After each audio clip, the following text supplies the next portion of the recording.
Amin. Shalom Aleichem. Puji Bapak Yahweh, Bapak Ibu Saudara sekalian, pada hari ini saya masih akan menyampaikan firman seri kita tentang doa Bapak kami. Hari ini seri yang keberapa? Yang ke-8 apa yang ke-9? Yang ke-8. Ya. Baik, Bapak Ibu, kita akan membuka ayatnya terlebih dahulu di dalam kitab Matius pasal yang ke-6, ayat yang ke-9 sampai ayat yang ke-13. Kita akan baca bersama-sama. Silakan saudara bisa melihat capture di depan. Saya akan baca, saudara ikuti bersama-sama ya. Kita baca dengan bersuara. 2, 3. Oleh karena itu, hendaklah kamu berdoa demikian. Bapa kami yang di sorga, dikuduskanlah namamu. Datanglah kerajaanmu, jadilah kehendakmu seperti di sorga, juga di atas bumi. Berikanlah kepada kami hari ini roti kami sehari-hari, dan ampunkanlah kepada kami hutang-hutang kami, seperti juga kami ampunkan kepada para penghutang kami. Dan janganlah membawa kami ke dalam pencobaan, tetapi bebaskanlah kami dari yang jahat.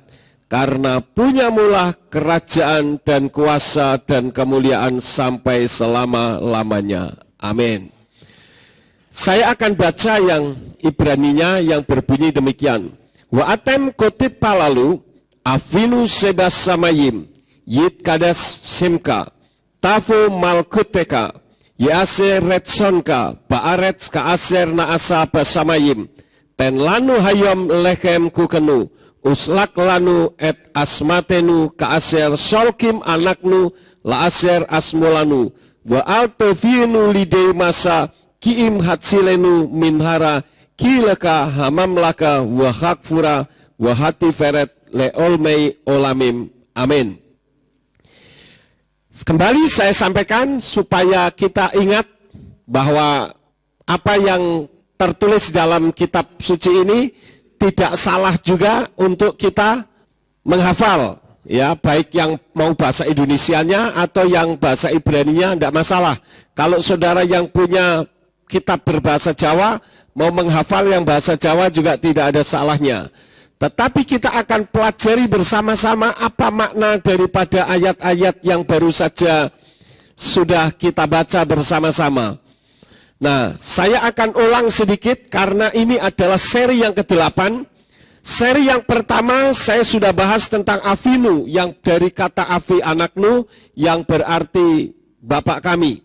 Yang kedua, Sebas Samayim, yang ada di sorga. Yang ketiga, Yit Kadas Simka, dikuduskanlah namamu. Yang keempat, Tavu Malkutka, datanglah kerajaanmu. Yang kelima, Yase Retsonka Baaretz Kaasir Naasa Bashamayim, jadilah kehendakmu di bumi seperti di sorga. Yang keenam, ten lanu hayom lechem kukenu, berikanlah kepada kami roti kami sehari-hari.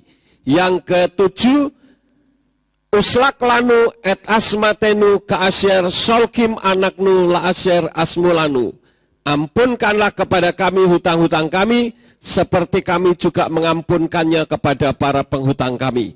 Nah, hari ini kita akan belajar yang ke-8. Di dalam kitab suci terjemahan Yayasan Lembaga Alkitab Indonesia dikatakan, dan janganlah membawa kami ke dalam pencobaan, tetapi lepaskanlah kami daripada yang jahat. Ketika saya membaca kalimat ini, Bapak Ibu Saudara sekalian, ada sedikit yang mengganjal karena ada ayat yang bertolak belakang dari apa yang dinyatakan di dalam doa Bapa kami ini. Oleh karena itulah maka saya perlu menyelidiki dari kitab aslinya yang berbahasa Ibrani dikatakan wa altavinu lidei masa kiim hatsilenu minhara kilaka hamamlaka. Di sana menggunakan kata altavinu. Ternyata kata altavinu ini mengandung makna ganda, yang berarti bisa membawa, juga bisa berarti membiarkan. Dan kalau kita membaca di dalam kitab suci yang berbahasa Ibrani, kita akan melihat ada beberapa ayat-ayat di mana kata, hanya satu kata memiliki makna ganda. Dan ini yang harus kita klarifikasi, Bapak Ibu Saudara sekalian. Contohnya seperti di dalam kitab Matius pasal yang ke-19, kita lihat bersama-sama kitab Matius pasal yang ke-19, ayat yang ke-24.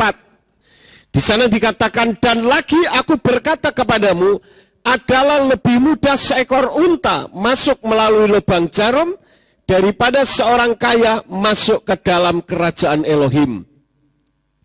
Kalau kita merenungkan ayat ini, kayaknya tidak sinkron, tidak nyambung. Lebih mudah seekor unta masuk lubang jarum. Apa hubungannya unta dengan lubang jarum? Ini tidak nyambung.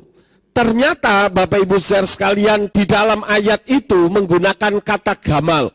Kata gamal itu bisa mengandung dua makna.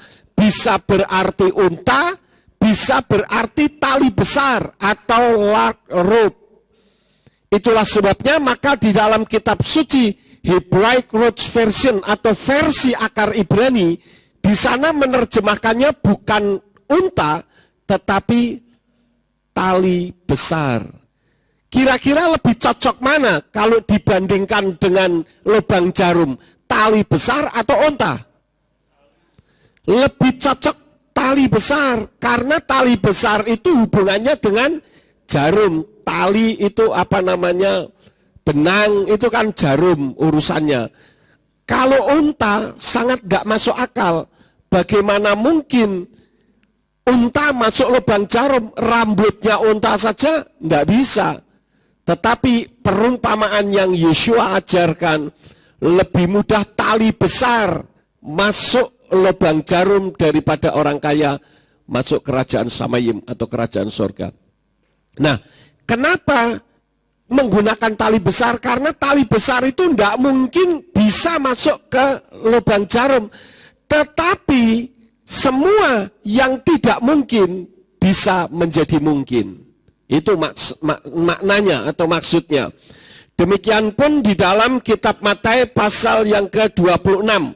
Ini ayat-ayat yang mengandung makna ganda atau satu kata memiliki lebih dari satu arti.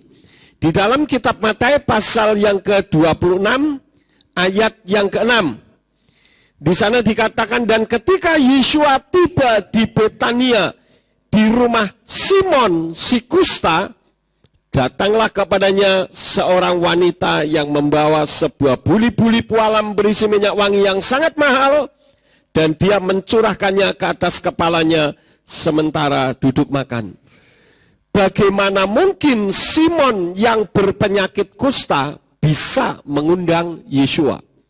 Sementara kalau kita membaca di dalam kitab suci, di dalam perjanjian lama, di dalam Torah, Tanakh, orang yang berpenyakit kusta diapain, saudara-saudara?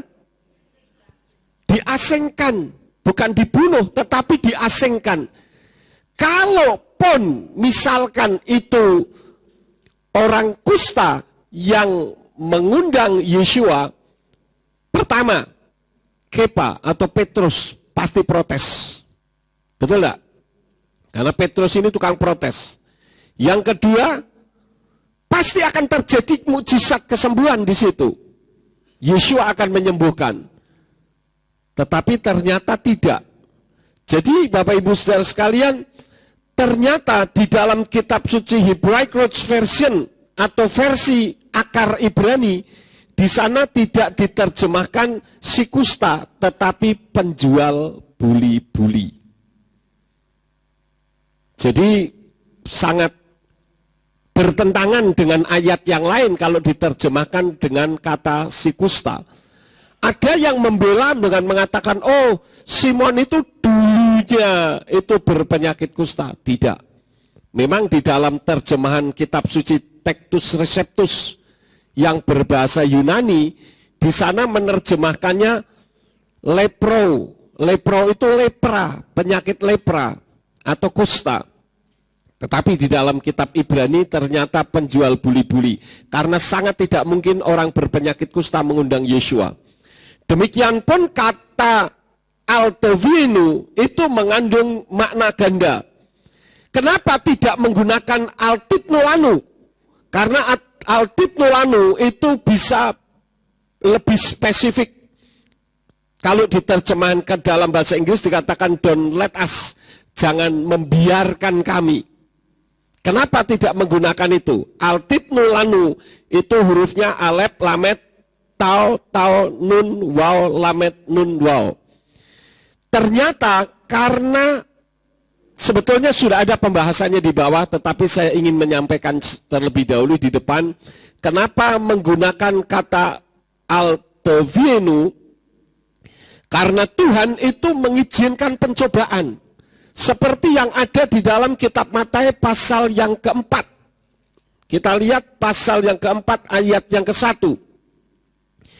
Di situ dikatakan kemudian Yeshua dipimpin oleh roh ke tengah padang gurun untuk dicobai oleh si Satan. Di dalam kitab Ibrani berbunyi Ashofila haruah et Yeshua el hamidbar lehitnasot al lidei hasatan. Jadi roh Elohim itu yang mengizinkan Yeshua untuk dicobai. Saya tidak akan melebar kenapa Yeshua yang adalah Tuhan kok dicobai. Karena ini nanti akan lebar sekali. Tetapi dalam kapasitas Yeshua sebagai wujud manusia yang mewakili seluruh manusia yang ada di atas muka bumi, mengizinkan untuk dicobai. Tetapi tujuannya, saudara-saudara, apa yang saya sampaikan ini, karena kata Altevienu kalau diterjemahkan membawa kami, seolah-olah Tuhan itu yang nyeret-nyeret kita menuju kepada pencobaan. Betul nggak? Jangan membawa kami ke dalam pencobaan. Jadi sepertinya Tuhan itu nyeret-nyeret kita membawa kepada pencobaan. Kalau begitu berarti bertentangan dengan ayat yang lain. Tetapi kalau kita melihat dari kata Ibraninya yang mengandung makna yang ganda, maka menurut saya lebih tepat sesuai dengan terjemahan yang Hebraic Roots Version, membiarkan. Jangan membiarkan, artinya jangan kita ini berada di situ kemudian Tuhan diam-diam saja, kira-kira begitu. Jadi lebih tepat terjemahannya, dan janganlah membiarkan kami dalam pencobaan, tetapi selamatkan kami dari segala yang jahat. Nah, yang menjadi pertanyaannya, benarkah Tuhan membawa kita ke pencobaan? Kalau memang itu diterjemahkan jangan membawa kami, seolah-olah kita ini diseret-seret menuju kepada pencobaan. Mari kita membuka di dalam kitab Yakub pasal yang ke-1. Kitab Yakub pasal yang ke-1, ayat yang ke-13. Di situ dikatakan, ketika dicobai, perhatikan, ketika apa? Ketika apa? Dicobai. Janganlah seorang pun berkata, aku dicobai oleh Elohim. Sebab Elohim tidak dapat dicobai oleh yang jahat, dan dia sendiri tidak mencobai siapapun. Bagaimana mungkin kita dieret-eret untuk dicobai? Kira-kira begitu. Tidak mungkin, karena bertentangan dengan ayat ini. Yeshua, Bapa Yahweh, tidak pernah menyeret kita supaya kita dicobai. Ya. Lalu apa maksudnya? Di situ dikatakan Altevienu. Maksudnya apa? Ada beberapa hal. Kalau dikatakan bahwa janganlah membiarkan kami ke dalam pencobaan. Yang pertama, ada kuasa yang mencobai manusia. Kuasa inilah yang harus kita pahami, saudara-saudara. Nah, kuasa yang mencobai manusia, menurut saudara, kira-kira siapa? Setan, tidak ada lain. Contohnya Iyub. Iyub itu dicobai oleh setan. Kenapa Iyub dicobai oleh setan? Kenapa kita, saudara dan saya, dicobai oleh setan? Karena setan tidak suka kita ini sesuai dengan citra Elohim. Kita melihat di dalam kitab Kejadian pasal yang ke-1 ayat yang ke-26. Itulah manusia ciptaan Elohim. Kita membuka Kejadian 1 ayat yang ke-26. Di sana berbunyi apa? Dan Elohim berfirman, marilah kita membuat manusia dalam citra kita, menurut rupa kita, dan biarlah mereka berkuasa atas ikan-ikan di laut, dan atas burung-burung di langit, dan atas ternak, dan atas seluruh bumi, dan atas segala yang melata yang merayap di bumi. Manusia diciptakan menurut citra Elohim. Artinya manusia diciptakan menurut kondisi sifat-sifat Elohim. Maka setan yang selalu memusuhi, dia tidak suka dengan manusia. Misalkan saya memusuhi saudara, misalkan ya. Kemudian saya punya iPad ini saya titipkan kepada salah satu di antara saudara yang juga kenal dengan saudara. Dan saudara tahu kalau iPad ini adalah milik saya dan ada di tangan saudara. Kira-kira yang ada di dalam hati saudara ingin diapakan itu iPad?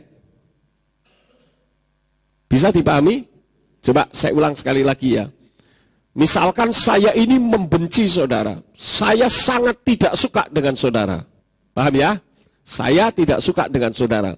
Saya punya iPad ini. Pokoknya saya benci sekali dengan saudara. Saya punya iPad ini, saya titipkan salah satu di antara saudara. Tetapi salah satu di antara saudara itu kenal dekat dengan saudara. Kira-kira ketika saudara melihat iPad saya, ada perasaan apa terhadap iPad saya itu?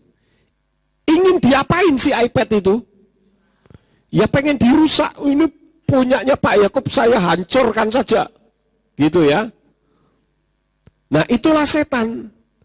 Setan itu berusaha untuk merusak citra Elohim yang ada di dalam diri manusia.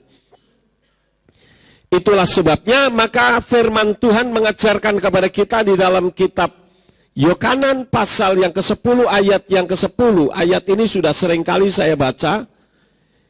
Di sana berbunyi, pencuri tidak datang kecuali untuk mencuri dan membunuh dan membinasakan. Aku datang supaya mereka memperoleh hidup dan memperolehnya berkelimpahan. Jadi setan itu datang hanya untuk mengganggu kita. Setan datang hanya untuk mencobai kita. Setan datang hanya untuk merusak kehidupan kita. Karena itu kalau ada orang jahat, jangan saudara pikir orang itu yang jahat. Tetapi ada setan yang menguasai orang itu, sehingga orang itu berbuat jahat. Paham saudara-saudara? Tuhan menciptakan manusia itu sempurna. Bahkan dulu sebelum Adam dan Hawa jatuh di dalam dosa, manusia tidak mati. Diciptakannya itu kekal. Tetapi karena dosalah yang menyebabkan manusia mati. Dan manusia itu ketika lahir tidak ada pikiran jahat. Karena itu saya pernah nonton video di YouTube. Ada bayi berwarna-warni. Ada yang putih, ada yang warna kulitnya kuning, ada yang warna kulitnya hitam, ada yang bule, dikumpulkan jadi satu di situ, bercanda bersama-sama. Nah sekarang kita lihat satu kenyataan, jangankan warna kulit yang berbeda, warna kulit yang sama saja, beda pemahaman, musuh-musuhan, bunuh-bunuhan. Kenapa? Karena ada setan yang merasuk di dalam kehidupan manusia. Kenapa setan bisa merasuk kehidupan seseorang? Karena dia tidak membentengi diri. Membiarkan ada celah sehingga setan mencobai. Itulah yang dimaksud Jangan membiarkan kami dalam pencobaan. Artinya ada kuasa yang mencobai manusia. Yang pertama yang mencobai adalah setan. Yang kedua, kenapa seseorang bisa dicobai? Mungkin bukan setan yang mencobai, jadi jangan menyalahkan setan semuanya juga, saudara-saudara. Tapi bukan berarti setan itu tidak perlu disalahkan. Setan pasti hanya bisa membuat kesalahan. Tetapi manusia dicobai, selain setan yang mencobai, kitab suci mengajarkan ternyata dirinya sendiri itulah yang menyebabkan pencobaan. Kita membuka kembali di dalam kitab Yakub pasal yang ke-1 ayat yang ke-14. Yakub 1 ayat yang ke-14. Ya, itu di capture ada, mari kita ucapkan bersama-sama dengan bersuara yang keras. Siap? 2, 3. Namun setiap orang dicobai karena diseret dan dipikat oleh keinginannya sendiri.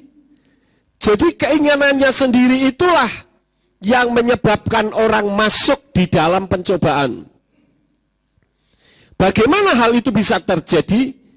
Ketika kita punya keinginan tanpa iman yang memadai. Artinya kita memaksakan diri. Misalkan saudara melihat, wah, Pak Ari kok berangkat ke gereja naik mobil. Apalagi tiba-tiba ada mobil baru masuk. Siapa itu yang bawa mobil? Oh, Denny mobilnya baru gitu ya. Wah, langsung, wah, saya perlu juga nih. Duit belum cukup, masih jauh. Akhirnya apa? Memaksakan diri. Kredit. Ya. Nggak salah kita kredit, karena itu memang sudah menjadi fasilitas. Saya mendengar malah kalau beli cash kadang nggak boleh. Orang mintanya suruh beli kredit. Karena bagi toko yang bersangkutan lebih menguntungkan. Lucu kan zaman sekarang ini. Saya ini sering ditelepon sama bank, saudara-saudara. Bukan dikejar-kejar utang, tapi dikejar-kejar suruh hutang. Lu sekarang ini aneh kok, saudara-saudara. Ya. Orang nggak mau hutang, suruh hutang. Padahal hutang itu punya beban. Ya. Pernah ada orang tanya sama saya begini, Pak, kalau saya pekerjaannya membungakan uang, boleh enggak? Saya bilang boleh, asal bunganya tidak melebihi bunga bank. Kalau bunganya melebihi bunga bank, itu yang disebut dengan bunga riba, dan itu tidak boleh, dilarang oleh firman Tuhan, karena kita menjerat leher orang lain. Kalau bunganya sama dengan bunga bank, mungkin prosedurnya lebih mudah. Bisa karena sudah kenal dan sebagainya. Apalagi kalau bunganya lebih rendah dari bunga bank, lebih bagus. Lebih bagus lagi kalau diutangi saja, nggak usah kasih bunga. Lebih bagus lagi kalau kasih saja. Lebih bagus lagi sudah dikasih, kasih makan sisan. Ya bukan begitu juga, kali ini hanya joke aja, intermezzo ya, supaya jangan tegang. Saudara, saya lihat wajahnya tegang banget gitu loh. Tetapi yang jelas bahwa kalau kita punya keinginan, tetapi kita tidak punya iman yang memadai, saudara akan jatuh di dalam pencobaan. Saya melihat mobil-mobil jemaat gereja pemulihan firman keren-keren. Maka saya harus keren. Nggak punya uang, kredit. Oke, nggak masalah kredit. Bulan pertama bayar. Bulan kedua bayar. Bulan ketiga bayar, masih bayar bulan ketiga. Bulan keempat bayar masih. Bulan kelima masih bayar. Bulan keenam baru ngutang sedikit. Bunganya tambah lagi. Yang ketujuh sudah tidak bisa cengap-cengap berdoa. Tuhan, kenapa Tuhan izinkan aku dicobai? Loh, yang mencobai siapa? Kan diri sendiri yang mencobai. Ya. Tapi dengan apa yang saya sampaikan ini bukan berarti kita jadi tidak punya keinginan. supaya tidak dicobai, bukan itu. Justru kalau kita punya keinginan, kita punya cita-cita, itu adalah sesuatu yang baik. Karena dengan kita punya cita-cita, maka akan ada kemajuan. Kecuali kalau kita punya cita-cita tanpa berbuat apapun. Pekerjaan di rumah hanya kipas-kipas, nonton televisi, bangun pagi, habis makan pagi, nonton televisi, tidur lagi, nanti siang perut gak enak, buang air ke belakang. Keluar lagi, ngantuk lagi, tidur lagi, nonton televisi, baca koran, pekerjaannya hanya itu. Waduh, cilaka orang yang seperti ini. Pengecualian kalau kita memang sudah tidak memungkinkan untuk itu. Misalkan kita sudah lanjut usia, ya tidak mungkin untuk kita bekerja keras, itu termasuk pengecualian, acceptable. Tetapi kalau kita yang masih muda-muda, masih semangat, kita tidak mau bekerja, kita tidak punya aktivitas yang mempunyai masa depan, itu kita salah di hadapan Tuhan. Oleh karena itulah maka tidak salah saudara punya keinginan, asal disesuaikan dengan iman kita, tidak memaksakan diri. Itu hal yang kedua. Yang ketiga, yang mencobai manusia selain setan dan diri sendiri, yang ketiga, kitanya yang membuka celah untuk setan mencobai.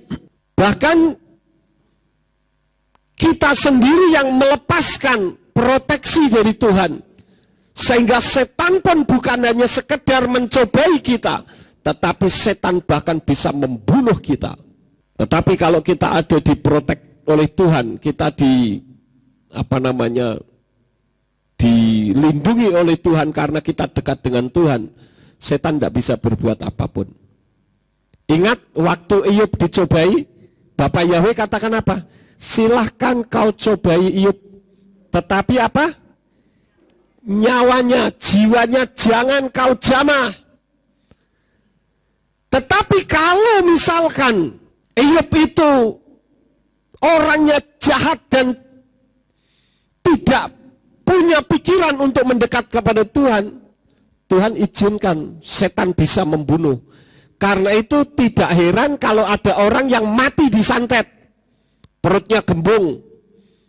Beberapa puluh tahun yang lalu ketika saya baru bertobat sekitar tahun 79-80, saya waktu itu ada sebuah gereja di Jakarta, gereja kecil saudara-saudara, 1/4 gereja ini. Waktu itu saya begitu dekat dengan gembala sidangnya cerita, ada salah satu jemaat dari gereja cabangnya yang lain, dia disantet orang. Ketika disantet apa yang terjadi? Mohon maaf, ketika buang air besar yang keluar batu baterai ABC, saudara-saudara. Sekarang saya mau tanya, ada enggak orang makan batu baterai ABC? Orang mau diupain berapapun enggak akan mungkin mau, betul enggak? Tapi kenapa itu batu baterai ABC kok bisa ada di dalam perutnya sehingga ketika buang air biasanya peletuk begitu, kelotak gitu saudara-saudara. Kenapa bisa seperti itu? Karena setan yang menyerang. Ya. Dulu waktu masih zaman di gereja lama, ada seorang yang namanya Trubus. Sekarang sudah almarhum. Pak Slamet masih ingat ya? Namanya Trubus. Trubus itu dulu sering disantet. Saya enggak tahu ya kenapa bisa seperti itu. Saya pernah mendoakan dia dari tangannya keluar paku sama beling. Loh ini kok aneh? Kenapa bisa seperti itu? Saya melihat sendiri saudara, di tangannya sini saya tumpang tangan begitu tiba-tiba seperti ada yang menusuk. Saya pegang, saya tarik ternyata paku sama beling. Kenapa bisa seperti itu? Karena dia membuka celah untuk setan bisa menyerang. Jadi setan bisa membunuh, bisa melalui orang yang menggunakan ilmu setan. Tidak ada ilmu hitam, ilmu putih, ilmu abu-abu, tidak ada. Semua yang bukan berasal dari Tuhan, berasal dari kuasa lain. Jadi itu yang menjadi sebab kenapa orang bisa dibunuh oleh setan. Bisa melalui perbuatan orang, bisa melalui pengaruh di dalam dirinya. Ngapain kamu hidup di bumi susah-susah seperti ini? Tuhan itu tidak ada. Kalau Tuhan ada, tidak mungkin kamu hidup susah seperti ini. Lah terus apa ya yang harus saya lakukan? Bunuh diri saja. Itu gedung-gedung bertingkat banyak, naik dari sana, jadilah Superman. Nanti bisa orang lihat semua kamu. Benar juga ya. Akhirnya dia di atas bangunan yang tinggi. Dia lihat-lihat ke bawah, ngeri juga. Tapi nggak mau menjatuhkan diri, kok hidupnya susah. Ini setan yang mempengaruhi sehingga orang akhirnya bisa mati bunuh diri. Kemarin saya mendapatkan satu video, ada orang yang menjatuhkan diri di Tanjung Karang dari gedung bertingkat. Dikabarkan dia jatuhnya, kepalanya dulu dengan wajah yang menghadap ke aspal dari gedung bertingkat, ya langsung game over, saudara-saudara. Ya, itu yang pertama. Yang kedua, kenapa di sana menggunakan kalimat janganlah membiarkan kami dalam pencobaan? Karena Tuhan izinkan pencobaan demi kebaikan iman kita. Salah satu contoh adalah Iyub. Memang kalau kita membuka di dalam kitab suci, coba kita buka saja Iyub pasal 1 ayat 1. Kita buka di dalam kitab Iyub pasal 1 ayat yang ke-1. Di sana dikatakan ada seorang pria di tanah Uz namanya Iyub. Orang itu saleh, jujur, dan seorang yang takut akan Elohim dan menjauhi yang jahat. Saya mau tanya kepada saudara, kitab Iyub ini yang nulis siapa sih? Yang nulis siapa? Musa yang menulis. Dan para teolog ada yang berpikir bahwa Iyub pasal 1 ayat 1 itu adalah komentar orang bagaimana melihat sikap kehidupan Iyub. Tetapi memang kalau kita membaca di dalam ayat-ayat selanjutnya, pasal-pasal selanjutnya, maka kita tahu bahwa Iyub itu ternyata tidak seperti apa yang diucapkan di dalam pasal 1 ayat 1 ini. Iyub mengutuki hari kelahirannya. Ya kan? Iyub membiarkan anak-anaknya berbuat dosa. Saya menemukan ada 8 kesalahan Iyub. Dan ini celah bagi setan untuk mencobai. Tetapi kalau Tuhan izinkan pencobaan itu datang di dalam kehidupan kita, karena Tuhan punya maksud yang baik untuk hidup kita. Bahkan kalau saudara membaca di dalam kitab Iyub, saudara bisa baca dari pasal 1 ayat yang ke-1, semua pembicaraan yang diucapkan oleh Iyub dan sahabat-sahabatnya, tidak ada satupun yang menyinggung tentang nama Yahweh. Artinya Iyub ini tidak kenal betul siapa Tuhan pencipta langit dan bumi. Karena itu ketika setan sedang berjalan-jalan kemudian ketemu Bapak Yahweh, Bapak Yahweh ngomong, "Hei Tan, dari mana kamu Tan?" "Saya baru keliling-keliling dunia." Bapak Yahweh ngomong, "Kamu lihat enggak hambaku Iyub?" Kenapa Yahweh katakan sebagai hamba? Karena dia melakukan hal yang baik.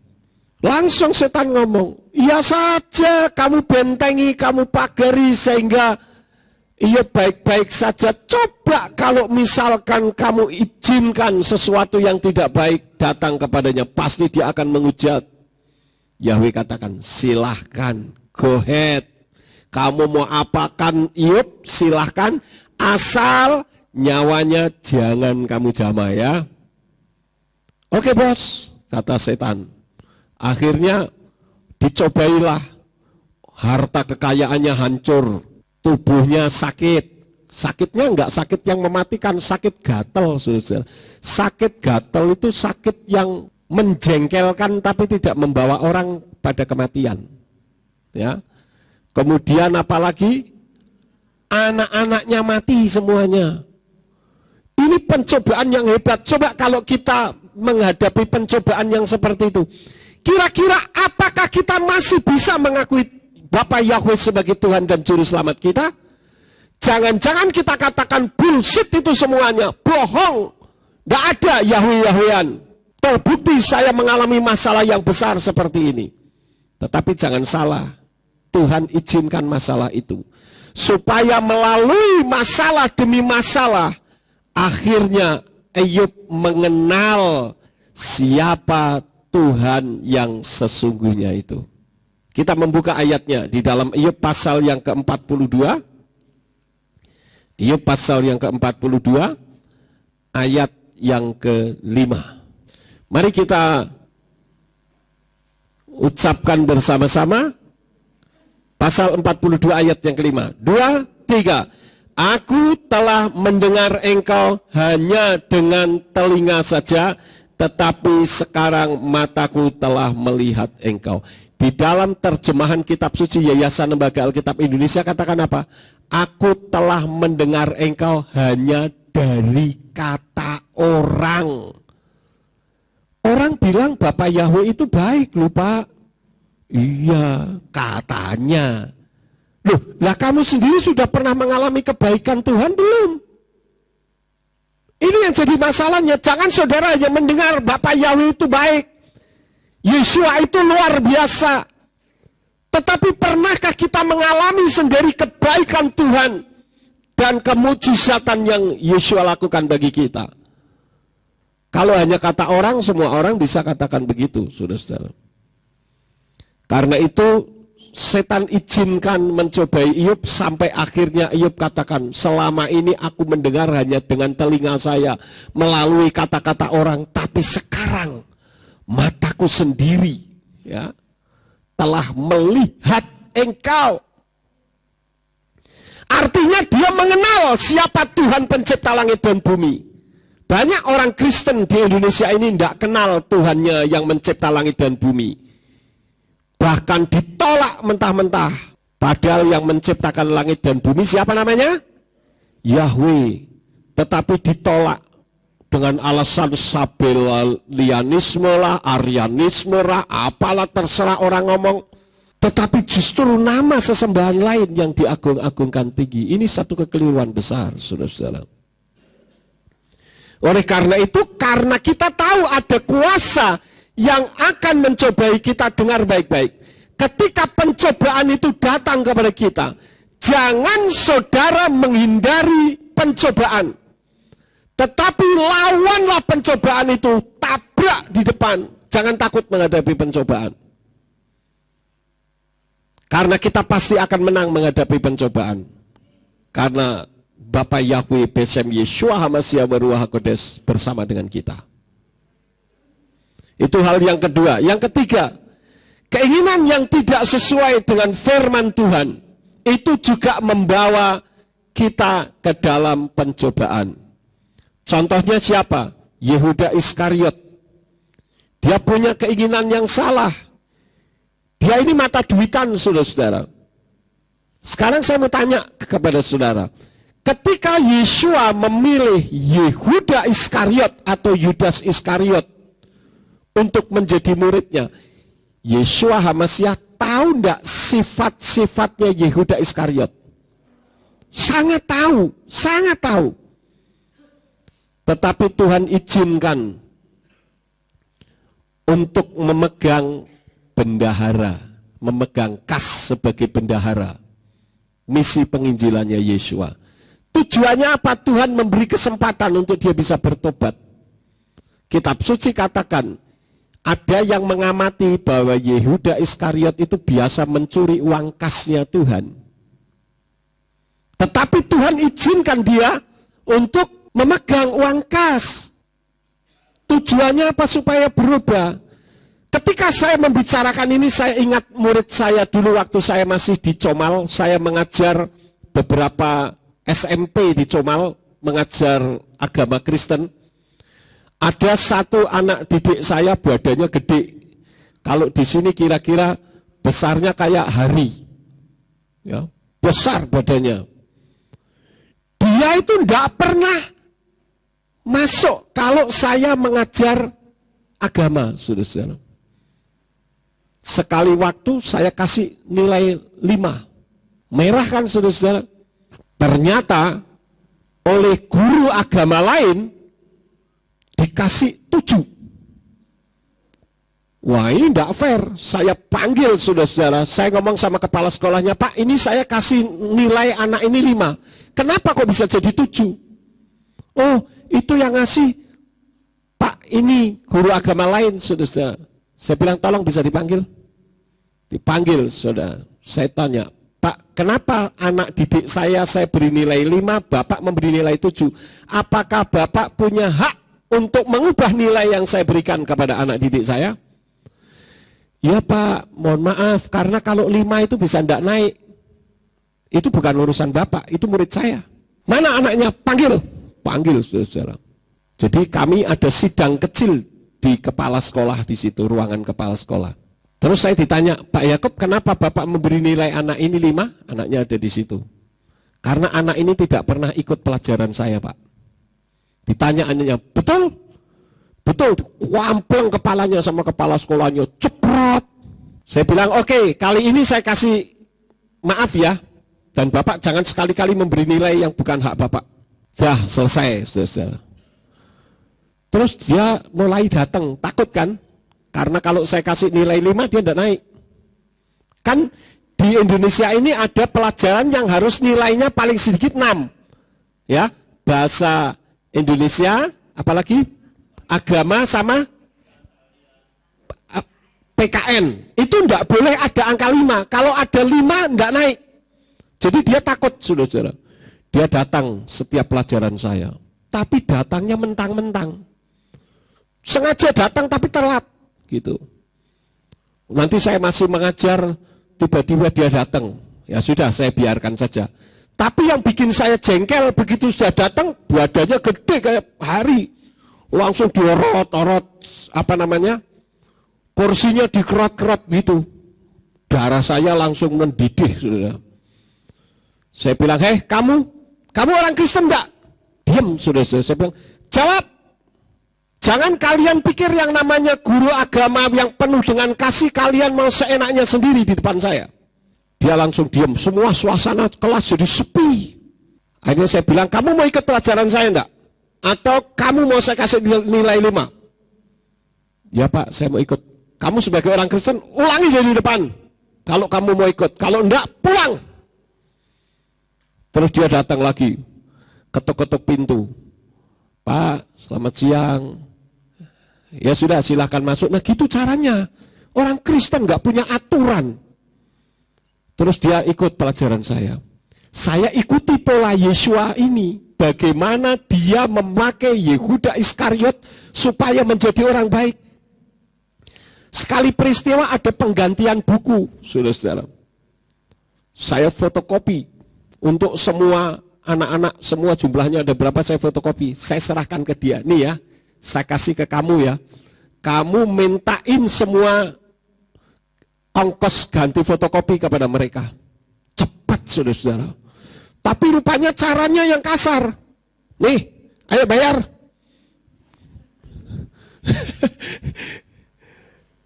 Tapi dia merasa diperhatikan sama gurunya. Jadi rupanya ini anak mungkin broken home atau broken heart atau broken apa lagi, nggak ngerti saya. Ketika saya perhatikan dia merasa senang. Terakhir beberapa puluh tahun yang lalu saya mendengar anak ini menjadi anak yang baik. Saya bersyukur. Cuman sayang Yehuda Iskariot tidak menjadi anak yang baik. Saya dulu ngajar ini ditakuti, saudara-saudara. Ya, anak-anak itu kalau saya sudah matanya melotot itu sudah mengkeret semua. Dan saya tidak mau citra guru agama itu seperti citra guru agamanya Bu Yakub. Guru agamanya Bu Yakub itu namanya Pak Yusak.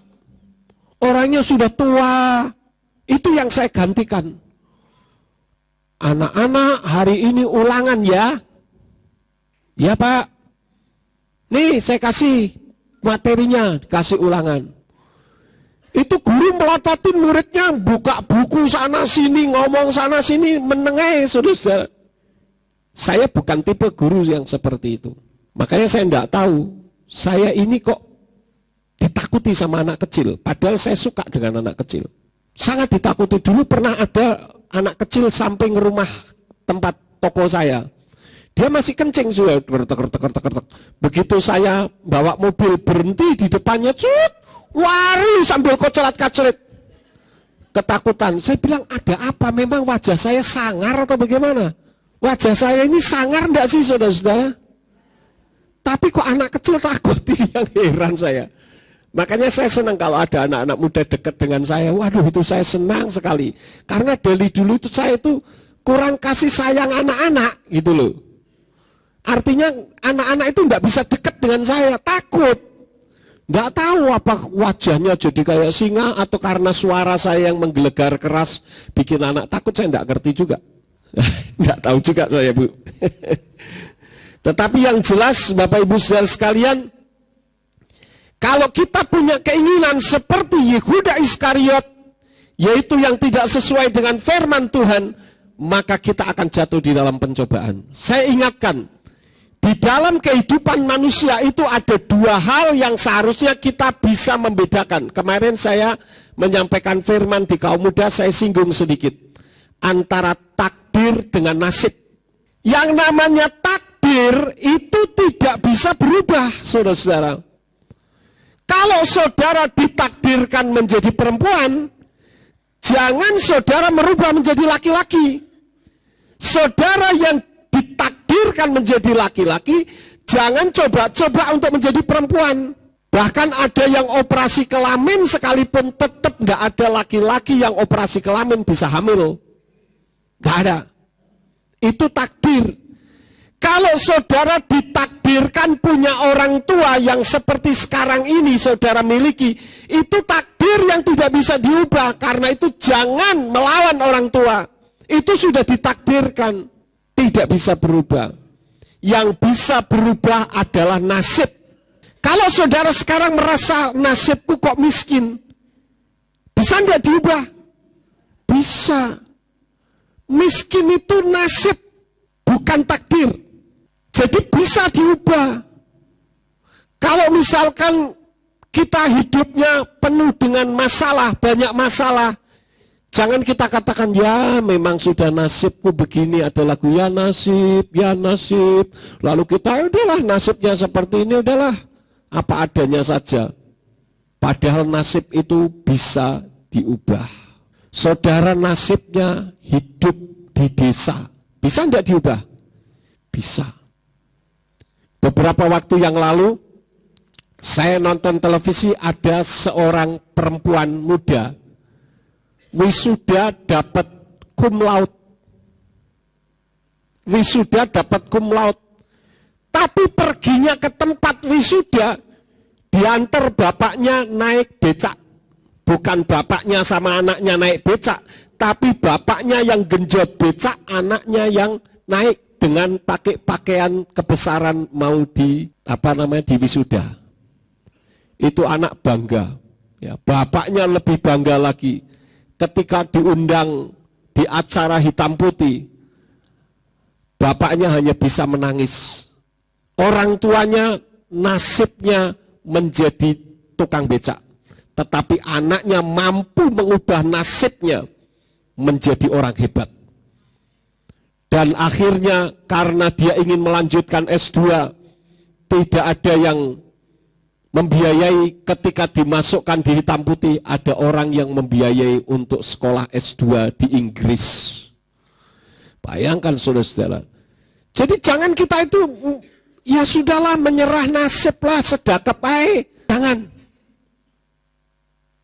Tahun 2001 nasib saya itu luar biasa jeleknya. Tapi saya tidak mau hidup di dalam nasib yang seperti itu. Saya ingin kemuliaan Bapa Yahweh harus dinyatakan di Indonesia. Itu yang ada di dalam pikiran saya. Karena itu dalam kesempatan ini saya juga informasikan kepada saudara. Gereja Pemulihan Firman itu sekarang sudah bertambah lagi, saudara. Yang pertama, di Selangor, Malaysia, ada gereja pemulihan firman Tabernakel Yahweh. Kemarin ada lagi gereja pemulihan firman di Tangerang, gereja pemulihan firman Migdal Eder, Tangerang, Banten. Yang terakhir, kelompok orang-orang Batak di Bekasi yang menamakan diri Gereja Pemulihan Firman Grafirat Indonesia. Dan ini akan terus berkembang, artinya apa? Semakin banyak orang mengenal Bapa Yahweh, Indonesia penuh dengan kemuliaan Dia. Saya tidak berusaha untuk memperbesar majelis pusat, tidak. Tetapi dengan bertambahnya majelis pusat di gereja-gereja lokal yang ada, berarti semakin banyak orang mengenal kebenaran. Itu saya merubah nasib. Sudah nasibnya dipecat, hidup susah, tetapi tidak sampai di situ. Jadi kalau saya bisa mengubah nasib, saya mau tanya kepada saudara, saudara bisa mengubah nasib saudara? Kalau saudaranya berkata bisa, gampang, tapi kalau kita tidak melakukan apapun, tidak akan bisa. Harus melakukan sesuatu. Orang ini terkadang tidak mau susah, saudara-saudara. Orang banyak ngomong, enak ya Pak Yakub keliling sana sini, keluar negeri, keluar pulau, keluar kota. Loh ya sekarang. Nah ketika menderitanya mau enggak? Terkatung-katung malam hari, sampai Pak Budi Sartono waktu itu nyewakan mobil untuk ngangkutin barang-barang. Ada beberapa yang ikut jagain, nungguin. Itu tetesan air mata yang saya percaya dan saya yakini tidak pernah sia-sia di hadapan Bapa Yahweh. Bagaimana supaya maju? Saya ingat dulu pernah saya kenal dengan seorang yang namanya Silas Bintoro. Silas Bintoro itu dosen filsafat di sekolah Alkitab Tawangmangu. Saya pernah naik mobil, saya mengendarai, dia duduk di samping saya. Saya ingat satu perkataan yang dia katakan kepada saya. Saya tanya, Pak, menurut filsafat, bagaimana orang bisa maju? Jawabnya apa? Kalau Pak Yakub mau maju, harus agak stres sedikit. Agak stres sedikit. Kalau kita tidak stres sedikit, kita tidak akan maju, karena kita hidup ada di zona nyaman. Paham saudara? Sudah enak, nyaman, saya sudah nyaman seperti ini. Karena itu jangan saudara bangga dan senang dengan zona nyaman. Cari zona kemajuan, walaupun membuat kita stres, tetapi itu akan membawa kita kepada kemajuan. Asal jangan stresnya keterlaluan, nanti saudara duduk sendiri, senyum sendiri, wah repot. Karena itu kemarin di kaum muda saya katakan, istilah pepatah Jawa yang mengatakan terima ing pandum, bagi saya itu hanya bersifat pasif. Kita ingin maju harus aktif. Kemarin saya katakan kepada anak-anak muda, yang ada di konsep saya, hidup itu belajar, karena saya tidak menganggap saudara orang-orang bodoh. Saya menyampaikan firman harus serius. Saya menyampaikan firman harus fresh, supaya saudara mengerti, karena saudara orang pintar. Kalau saudara, saya menyampaikan firman, saudara-saudara, Yusuf adalah orang yang disia-siakan oleh keluarga, dia dibuang ke Mesir. Nanti saudara di belakang ngomong, lihat nanti pasti dia jadi pemimpin di Mesir. Ketika saya ngomong, akhirnya saudara-saudara, Yusuf menjadi pemimpin di Mesir, senggol-senggolan, bener ndak omongan saya tadi? Ya. Yang seperti itu mah sudah bukan zamannya. Kita harus menggali kebenaran firman supaya kita mengerti betul firman Tuhan. Karena saudara orang pandai. Jadi saya serius. Saya belajar dan terus belajar. Itu bagi saya. Konsep saya, kalau kamu bisa, masa saya tidak bisa? Sulapan saja bisa dipelajari kok kalau kita mau. Paham saudara-saudara? Semua tergantung dari kita. Saudara mau maju, saudara mau hidup di dalam pencobaan terus, Yang mengubah siapa? Sekarang saya mau tanya. Yang mengubah Tuhan? Siapa yang mengubah? Diri saudara sendiri. Apakah saya puas dengan keadaan sekarang ini? Oh tidak. Saya belum puas. Saya baru akan puas kalau Indonesia penuh dengan kemuliaan Bapa Yahweh. Semua orang Nasrani tidak lagi menyebut nama sesembahan lain. Itu baru saya puas. Karena itu saya terus berjuang. Ibarat kalau saudara buang air besar, saudara melihat ada di lubang situ sudah banyak yang berkerak. Itu tidak bisa disiram begitu saja, digelontor dengan air yang banyak. Karena sudah berurat akar di otak bahwa nama sesembahan kita adalah Allah Bapa. Saya harus ubah konsep ini. Saya harus bicara soal nama terus menerus. Sampai ada orang yang mengatakan, Pak Yakub ngertinya soal nama, enggak masalah. Karena memang itulah yang Tuhan perintahkan untuk saya mengubah supaya orang mengerti bahwa Tuhan yang mencipta langit dan bumi namanya Yahweh. Dan dia yang turun ke bumi dalam wujud manusia yang bernama Yeshua HaMashiach. Dan dia yang berdiam di dalam diri kita yaitu Ruach HaKudes yang disebut Immanuel. Imuna anaknu Elohim. Elohim yang berdiam di dalam diri kita. Yang keempat, yang terakhir. Kenapa Tuhan izinkan permasalahan? Karena Tuhan melatih kekuatan atau iman kita, serta melatih motivasi kita. Karena itu apa yang harus kita lakukan? Ketika pencobaan datang di dalam hidup kita, yang pertama, jangan menyalahkan Tuhan saat pencobaan datang. Ketika seorang anak nakal, kemudian orang tua nyabut misalkan, disabet. Bagi anak itu pikirannya apa? Orang tua kok jahat sekali ya, saya kok dipukul, salah saya apa? Beda dengan pikiran orang tua, kamu salah, jangan begitu, makanya saya sabet kamu supaya kamu jadi orang yang hebat. Jadi pola pikir ini berbeda, saudara-saudara. Seorang anak yang ketika dirotan tujuannya untuk mendidik, di pikiran anak, kenapa orang tua memukul saya? Jahat amat.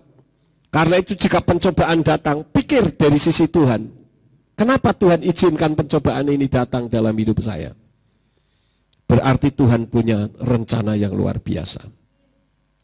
Yang kedua, apa yang kita lakukan supaya iman kita terlatih dan motivasi kita benar? Yang kedua, bertahan. Di dalam kitab Yakub pasal 1 ayat yang ke-12, coba kita lihat. Di sana bunyinya apa? Mari kita ucapkan bersama-sama. 2, 3. Berbahagialah orang yang tabah menanggung pencobaan. Karena apabila telah teruji, maka dia akan menerima mahkota kehidupan yang telah Tuhan janjikan kepada mereka yang mengasihi dia. Happy is the person who remains faithful under trial. Orang yang berbahagia adalah orang yang faithful, yang setia. Di dalam masa-masa pencobaan, otaknya tidak beralih kepada yang lain. Jangan ketika saudara mengalami pencobaan, misalkan sakit penyakit datang menimpa hidup saudara, lalu ada orang ngomong, ngapain kamu susah-susah begitu? Itu loh ada Mbah Joglo di sana pinter, dia menyembuhkan sakit penyakit, yuk kita datang ke sana. Ya yaudah, daripada saya sakit terus seperti ini. Wah, ini repot, nggak setia, saudara-saudara. Tetapi kalau kita bertahan, tetap setia, maka mahkota kehidupan akan diberikan kepada kita. Yang selanjutnya, yang ketiga, ketika kita sedang diuji iman kita dan motivasi kita, kita ingat janji-janji Tuhan. Kita membuka di dalam 1 Korintus pasal yang ke-10, ayat yang ke-13. Pencobaan tidak pernah menimpa kamu jika tidak manusiawi. Tetapi Elohim itu setia. Dia tidak akan mengizinkan kamu dicobai di atas yang kamu mampu. Sebaliknya dengan pencobaan itu, dia bahkan akan membuat jalan keluar agar kamu sanggup menanggungnya. Jadi ketika pencobaan itu datang ke dalam kehidupan kita, diam-diam Tuhan itu membukakan jalan keluar bagi kita. Dan Bisa saja pencobaan itu datang karena saudara adalah orang benar, sehingga perlu diizinkan untuk dicobai. Artinya Tuhan menguji supaya kita semakin benar dan semakin hebat di hadapan Tuhan. Seperti yang tertulis dalam kitab Mazmur 34 ayat yang ke-20. Banyak kemalangan orang benar, tetapi Yahweh melepaskan dia dari semuanya.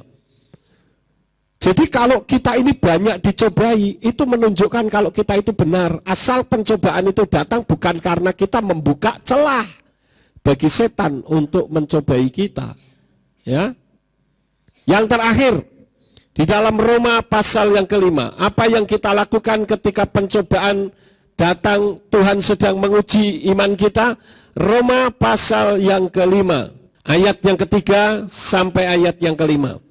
Dan bukan hanya itu, tetapi kita juga bermegah dalam kesukaran, karena mengetahui bahwa kesukaran itu membuahkan ketabahan, dan ketabahan membuahkan karakter yang teruji, dan karakter yang teruji pengharapan. Dan pengharapan tidak mempermalukan, karena kasih Elohim telah dicurahkan ke dalam hati kita melalui Ruach HaKodes yang dikaruniakan kepada kita. Jadi Tuhan izinkan supaya kita semakin bertambah-tambah, semakin bertekun, semakin hebat. Seperti emas, bagaimana emas bisa menjadi semakin mahal ketika dia dibakar terus-menerus. Sehingga nilai karatnya semakin tinggi. Berbahagialah ketika saudara sedang dalam pencobaan sekarang ini. Sekarang dekatkan dirimu kepada Tuhan, pencobaan akan minggir, lawan pencobaan itu, dan saudara akan menjadi orang yang semakin hebat. Saya tidak akan memperpanjang firman, biarlah firman ini akan memberkati di dalam kehidupan saudara, seperti apa yang Yesua ajarkan dalam doa Bapa kami. Amin buat firman.